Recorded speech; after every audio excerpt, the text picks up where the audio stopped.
Okay, so there's noise beginning to happen about this sensory system called interoception. It's massively important in all of our lives, but I'm so happy that scientists and researchers are beginning to really research into what these internal messages are and what they mean, especially then relating to people with sensory processing difficulties. So when the messages are being organised in a slightly disordered way by our brain, how's that then having an impact on our internal messages and the way that we feel? So if we're tired, if we're hungry, if we're thirsty, how do we understand those messages if I'm also having difficulties with sound, or if I'm having being overwhelmed by visual stimulus, that then maybe I get headaches and I get extreme pain. So we know that our interoceptive sense are those internal messages, highly emotional, and there's going to be lots more research coming out soon and I'm going to be posting about it, so don't worry. I know that many parents are asking me about this more and more often. So one of the things that I just very quickly wanted to highlight was that research already can tell us that external sensory stimuli overrides the internal messages. So when we created our sensory dining room training, so our training where you learn through experience about difficulties with mealtime, so food as well as the environment, we heard from lots of people with SPD, but there were some people, and one girl in particular, who explained to us if she's eating in a really noisy restaurant, she finds it difficult to know when she's full. So that external stimuli, so sound is an external sensory system, so it comes outside of our body into our body. That sound is overriding her ability to be aware of when she's hungry or when she's full.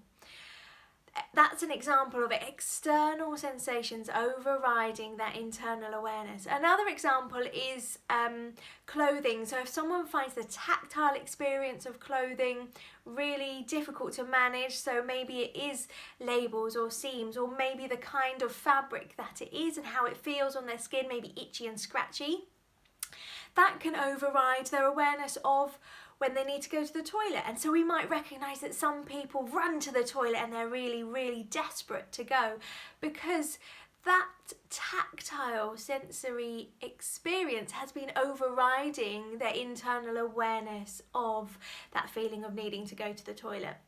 So the reason why it's so important for us to be able to recognise the overriding characteristics for people with sensory processing difficulties means that if we don't recognise those, we're going to find it even harder to recognise if someone has that interoceptive difficulties as well.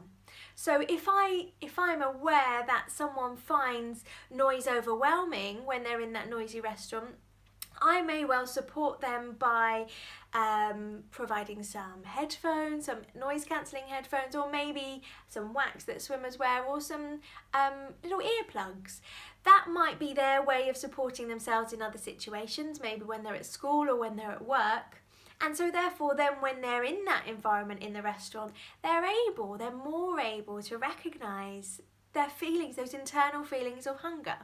Likewise with tactile, if I know someone finds particular textures or particular clothing difficult to process and therefore to wear, I know I need to put a support strategy in place, so provide them with the clothes that they can wear, which I know they feel comfortable and they're able to focus and to attend, so that then they are aware of those internal messages of when they need to go to the toilet. If we don't recognise someone's initial processing difficulties and we take these parts of their day as separate elements, we're going to find it really difficult to support that person in all environments. On our workshops, you learn how to recognise someone's overriding sensory needs. So someone with a sensory processing disorder, they find it difficult to organise the sensory messages which their brain receives. So we know that the sensory organs work perfectly well, but when the messages are received, Someone may be processing too many sensations and so trying to avoid some of the extra sounds or textures or visual information around them. But other people might be seeking more out because their brain's not making them aware of enough of these important messages that they're receiving. So we might notice some people to seek out more, so they might be jumping, they might be moving around, they might be flickering things, they might be humming to give themselves that extra sound and that extra audio input. Once we can recognise someone's overriding sensory needs, and we do that through observing their characteristics and the things that they do in their everyday life, we can support them better. And when we can support them better, we can then help them to develop that internal awareness of their bodies as well, especially emotional regulation, which is hugely related to our interoceptive sense.